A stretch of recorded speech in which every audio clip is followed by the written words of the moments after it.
चुड़ैल और बच्चे। कुंदन अपनी पत्नी पारो और 2 बच्चों मुन्ना और रिया के साथ रहता है। चारों का परिवार अच्छा खासा खुशहाल चल रहा था, लेकिन एक दिन उसकी पत्नी पारो सीढ़ियों से फिसलकर गिर गई और अस्पताल पहुंचने से पहले ही उसने दम तोड़ दिया। कुंदन की जिंदगी तो जैसे वीरान हो गई। बच्चे भी बहुत दुखी रहने लगे। इसी तरह देखते देखते 1 साल बीत गया। एक दिन कुंदन का मित्र उनसे मिलने आया। अरे कुंदन, तुम इन बच्चों के लिए दूसरी शादी कर लो। कम से कम बच्चों की ठीक से परवरिश तो हो जाएगी। मित्र के बार बार समझाने पर कुंदन तैयार हो जाता है। नई माँ रूपा शुरू में बच्चों और कुंदन का बहुत ख्याल रखती है, पर 6-7 महीने बाद ही वो कुंदन के जाने के बाद आराम से सो जाती। और जब मुन्ना और रिया स्कूल से आते तो, ए रिया, जल्दी से पूरे घर की सफाई कर और बर्तन धो दे, तभी खाना मिलेगा। और मुन्ना, जाकर छत की धुलाई कर। वो बच्चों से ही घर का सारा काम करवाती है। उन्हें खाना भी ठीक से नहीं देती। खुद के लिए और कुंदन के लिए वो बढ़िया बढ़िया पकवान बनाती। जब रात को कुंदन काम से वापस आता तो, अरे, बच्चों ने खाना खा लिया? उनको तो मैंने कब का खिला पिलाकर सोने भेज दिया है। कितना ख्याल रखती है ये बच्चों का। एक दिन जब रूपा सो रही थी, मुन्ना देखता है कि रसोई की अलमारी में मिठाई रखी है, लेकिन वो वहां तक पहुंच नहीं पाता। तो वो अपनी बहन को बुलाकर लाता है। मैं घोड़ा बन जाता हूँ, तुम मेरे ऊपर चढ़कर वो मिठाई उतार दो। उन्होंने मिठाई उतारी और खा ली। अचानक मिठाई का डिब्बा रिया के हाथ से नीचे गिर जाता है और बिखर जाता है। आवाज सुनकर रूपा भागते हुए आती है। उसने आओ देखा न ताओ और दोनों की खूब पिटाई करती। जब देखो तब भूखे ही रहते हैं ये बच्चे, न जाने इनका पेट है कि कुआं। बच्चे खूब देर तक रोते रहते हैं, लेकिन फिर आपस में ही बातें और मजाक करके एक दूसरे का मन बहलाने लगते हैं। रिया, जब मैं बड़ा हो जाऊंगा ना, तो एक मिठाई की दुकान खोल लूंगा। पहले हम लोग खूब सारी मिठाइयाँ खाएंगे और फिर बेचेंगे। मुन्ना, मेरी तो शादी हो जाएगी, तुम अकेले ही सारी मिठाइयाँ खाओगे ना? अरे हाँ रे, तब तक तो मेरी भी शादी हो जाएगी। कुंदन जब घर आता है तब उसकी माँ बच्चों की खूब शिकायत करती है। अरे बच्चों, तुम्हारी माँ तुम्हारा कितना ध्यान रखती है। आखिर क्या कमी है तुम दोनों को? पिताजी, उनकी बात पूरी भी नहीं हो पाती कि हाँ हाँ कह दो कि मैं तुम्हें खाना नहीं देती, सारे दिन घर के काम करवाती हूँ, कह दो ना। मुन्ना चुपचाप खड़ा रहता है। अब तो हम दोनों को पिताजी से बात भी नहीं करने देती। नहीं माँ। मुन्ना और रिया बहुत दुखी होते हैं। रात को इन बच्चों ने नाक में दम कर दिया है, तुम इन्हें लेकर जाओ और कहीं जंगल में छोड़कर आओ। अरे ये क्या कर रही हो तुम? ये दोनों मेरे जिगर के टुकड़े हैं, इनके बिना मैं कैसे रहूंगा? कुंदन को बार बार समझाने पर भी जब वो नहीं मानता, तब उसे एक उपाय सूझता है। कुछ दिनों तक वो बच्चों के साथ खूब अच्छे व्यवहार का नाटक करती है। बच्चे खूब खुश रहते हैं। एक दिन, सुनो, जल्दी से नाश्ता लगाओ, मुझे 2 दिन के लिए शहर जाना है। रूपा बहुत खुश होती है। वो सोचती है कि ये तो बच्चों को जंगल में छोड़कर आने से रहा, मैं ही इन्हें छोड़ आती हूँ। कुंदन के जाने के बाद, बच्चे चलो, आज हम तुम्हारी नानी के घर चलते हैं।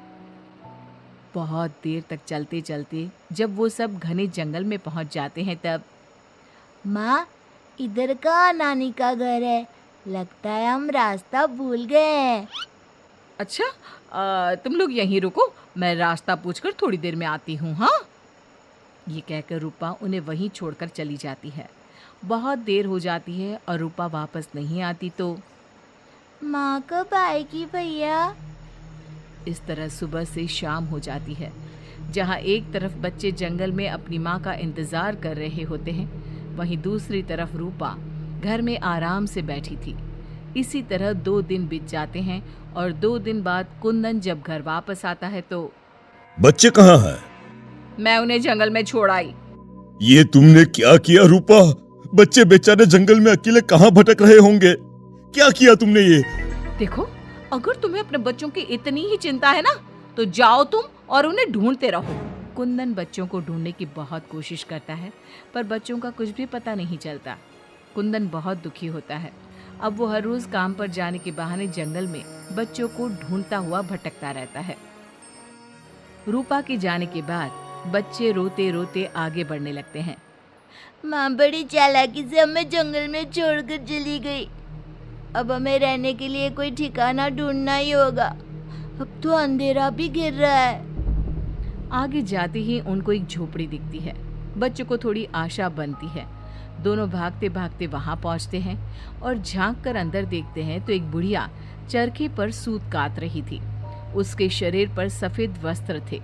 अंदर का माहौल बड़ा डरावना लगता है, पर बच्चों को तो कोई आसरा चाहिए था। वो दोनों दरवाजा खटखटाने लगते हैं। तभी वो बुढ़िया पीछे मुड़ती है। बच्चे जैसे ही उसे देखते हैं, उनके शरीर के अंदर भय से एक अजीब सी सिहरन दौड़ जाती है। माथे पर बड़ी सी लाल बिंदी, आंखें सुर्ख लाल और बाल भी अस्त व्यस्त। जैसे ही उसकी नजर मुन्ना और रिया पर पड़ती है, उसके चेहरे की रौनक बढ़ जाती है। वो बड़ी प्रसन्न होकर कहती है, आओ आओ बच्चों, मैं तुम्हारी दादी जैसी ही तो हूँ। आ जाओ। बच्चों को प्यार से वो घर के अंदर बुलाती है। बच्चों के लिए खूब सारी मिठाइयाँ, फल और बिस्किट ले आती है। बच्चे तो पहले से ही भूखे थे। वे खाना देखकर उस पर टूट पड़ते हैं।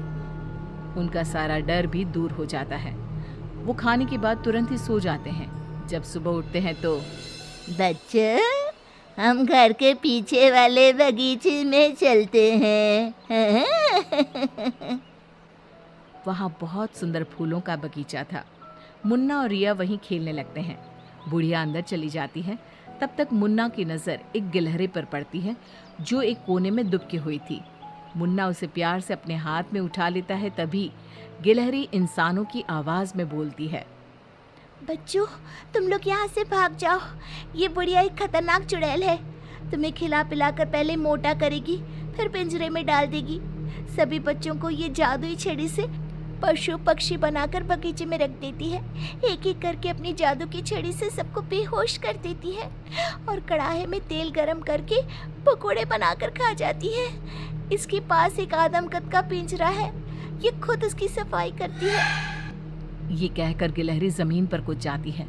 जब दोनों घर में जाते हैं तो देखते हैं कि बुढ़िया पिंजरे की सफाई कर रही थी और उसके मुंह पर खून लगा था। बच्चों को देखते ही अपना मुंह पोंछने लगती है वो। रिया चारों तरफ जादू की छड़ी ढूंढने के लिए नजर दौड़ाने लगती है।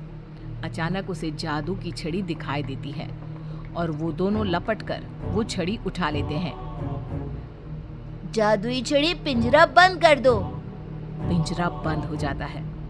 पिंजरा बंद होते ही वो बुढ़िया एक खतरनाक चुड़ैल बन जाती है और चीखने लगती है। दादी, आज तुम भी पिंजरे में बंद होने का मजा उठा लो ना।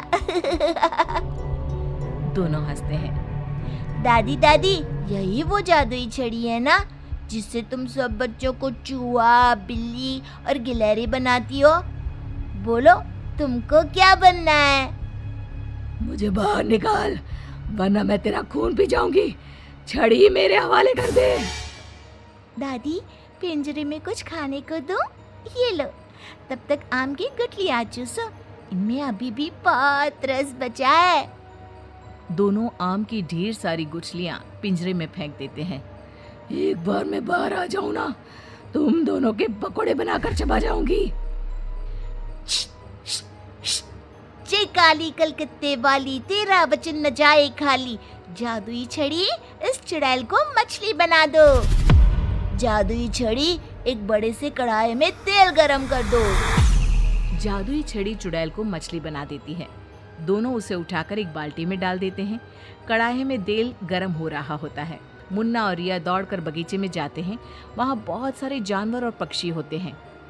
जादुई छड़ी, इन सारे लोगों को इनके असली रूप में बदल दो। तभी सारे जानवर और पक्षी बच्चों में बदल जाते हैं। सब कमरे में आ जाते हैं। हमें इस चुड़ैल ने बहुत तड़पाया है, चलो आज इसको मजा चखाते हैं। जादुई छड़ी, इस चुड़ैल को पिंजरे में डालकर फिर चुड़ैल बना दो।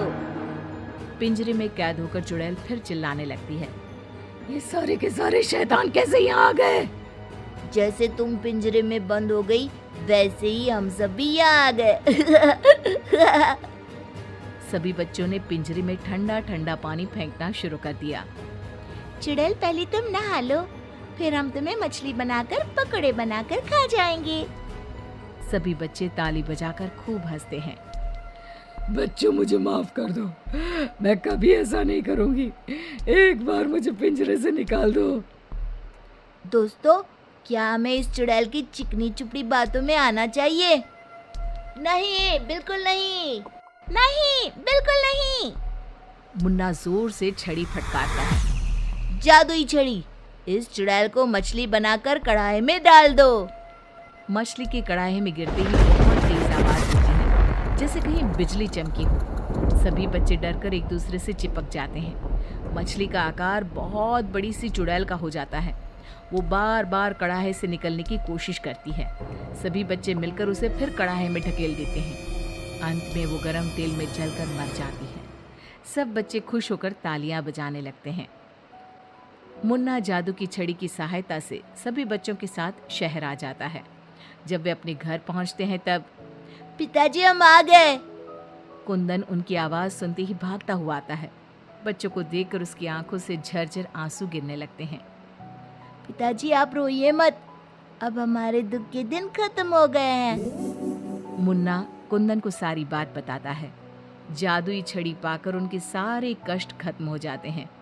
अब तो नई माँ भी उनको प्यार करने लगती है।